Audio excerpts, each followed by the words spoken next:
샬롬, 이동춘 목사입니다. 오늘도 여러분의 삶이 주님의 평안으로 가득하시길 기원하며 하나님의 말씀을 나누겠습니다. 오늘 주시는 말씀은 출애굽기 11장 1절에서 10절의 말씀입니다. 이 말씀 중에 4절에서부터 7절까지 읽겠습니다. 모세가 바로에게 이르되 여호와께서 이와 같이 말씀하시기를 밤중에 내가 애굽 가운데로 들어가리니 애굽 땅에 있는 모든 처음 난 것은 왕위에 앉아있는 바로의 장자로부터 맷돌 뒤에 있는 몸종의 장자와 모든 가축의 처음 난 것까지 죽으리니 애굽 온 땅에서 전무후무한 큰 부르짖음이 있으리라. 그러나 이스라엘 자손에게는 사람에게나 짐승에게나 개 한 마리도 그 혀를 움직이지 아니하리니 여호와께서 애굽 사람과 이스라엘 사이를 구별하는 줄을 너희가 알리라 하셨나니. 아멘. 출애굽기 11장 1절에서부터 10절 말씀을 본문으로 하나님의 구별하심이라는 제목으로 출애굽기 16번째 시간의 말씀을 나누도록 하겠습니다. 7절 말씀을 한 번 더 읽을 필요가 있습니다. 이스라엘 자손에게는 사람에게나 짐승에게나 개 한 마리도 그 혀를 움직이지 아니하리니 여호와께서 애굽 사람과 이스라엘 사이를 구별하는 줄을 너희가 알리라. 우리는 7절에서 애굽을 향한 10번째 재앙을 예고하시면서 애굽과 이스라엘 사이의 구별을 강조하시는 하나님을 뵙게 됩니다. 과연 이 둘 사이의 구별은 어떤 구별인가요? 애굽은 장자 죽음의 재앙을 만나지만 이스라엘은 이 재앙을 만나지 않는다는 구별입니다.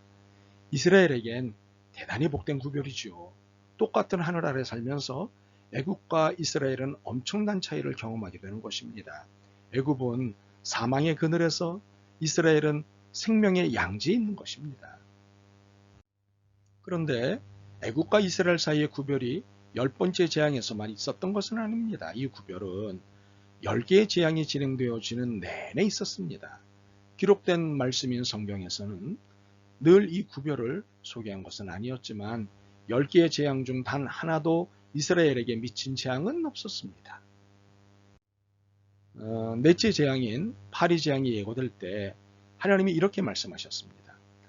그날에 나는 내 백성이 거주하는 고센 땅을 구별하여 그곳에는 파리가 없게 하리니 이로 말미암아 이 땅에서 내가 여호와인 줄 알게 될 것이다. 내가 내 백성과 내 백성 사이를 구별하리니 내일 이 표징이 있으리라. 8장 22절과 23절입니다. 다섯째 재앙인 가축의 죽음 재앙이 예고될 때는 이렇게 말씀하셨습니다. 9장 4절입니다. 여호와가 이스라엘 가축과 애굽의 가축을 구별하리니 이스라엘 자손에게 속한 것은 하나도 죽지 아니하리라. 7째 재앙인 우박 재앙 때 이스라엘 형편은 다음과 같았습니다. 9장 26절입니다. 이스라엘 자손이 있는 그곳 고센 땅에는 우박이 없었더라. 성경이 넷째, 다섯째, 일곱째, 10번째 재앙이 진행되는 중에 소개한 이스라엘에 관한 내용은 무엇입니까? 하나님의 구별하심입니다. 이것은 어설픈 구별, 모호한 구별이 아닙니다. 무자르듯 아주 정확한 구별입니다. 이스라엘과 이스라엘이 거주하는 고센 땅이 애굽과 재앙으로부터 구별되는 것입니다. 이것은 이스라엘이 애굽과의 사이에서 공간도 구별되고 시간도 구별된다는 것이지요. 그렇다면 우리가 여기서 깨닫게 되는 것은 무엇일까요? 여러분에게 깨달음의 내용을 설명할 때 다소 내용들이 겹치는 듯한 인상을 받을 수 있을 것입니다. 그러나 겹쳐지는 듯해도 그 나름의 구별된 내용이 있음을 인지하시길 바랍니다. 첫째는 애굽의 화와 사망으로부터 하나님의 백성을 구별하신다는 것입니다. 애굽이 화와 사망을 만날 때 이스라엘은 이것으로부터 구별되는 것입니다. 화와 사망을 만나지 않는 것입니다. 하나님이 구별하신 백성에겐 끔찍한 일이 생기지 않는 것입니다. 시편 23편 4절입니다. 내가 사망의 음침한 골짜기로 다닐지라도 해를 두려워하지 않을 것은 주께서 나와 함께 하심이라. 주의 지팡이와 막대기가 나를 안위하시나이다.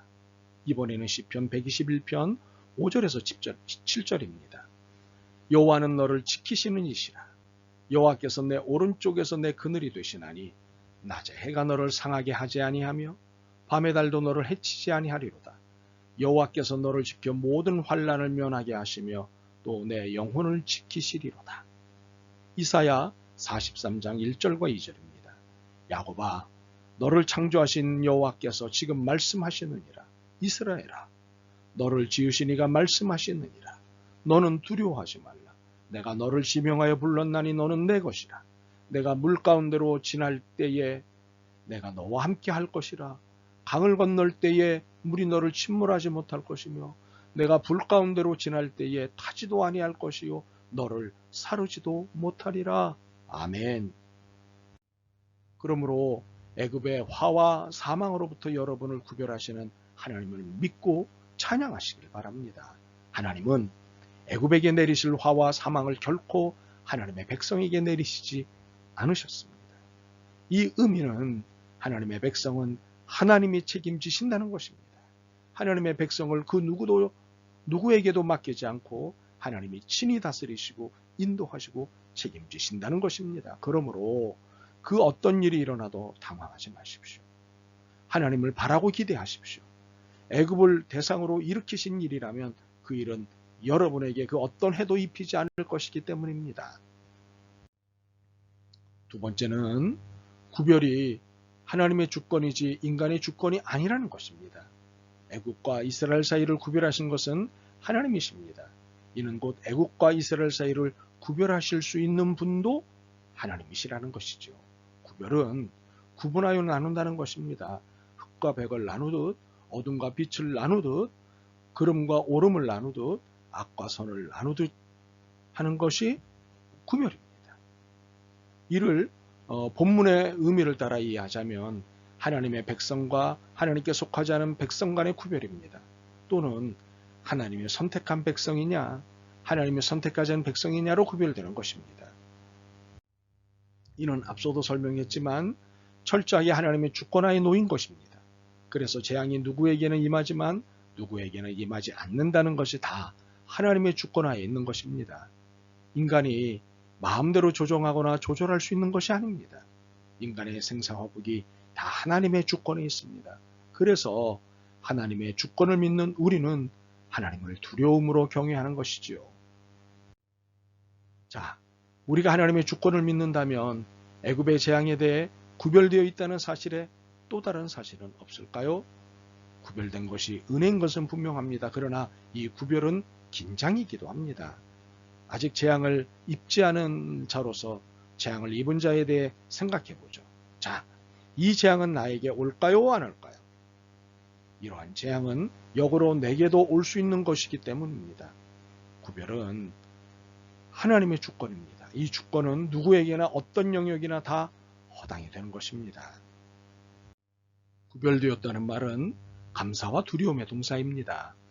그래서 우리의 삶이 영적인 긴장감을 갖고 하나님을 경외해야 합니다.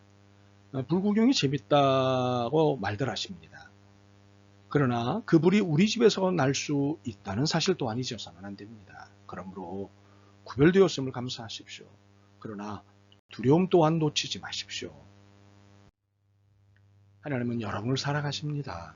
그래서 애굽의 재앙으로부터 여러분을 구별하십니다.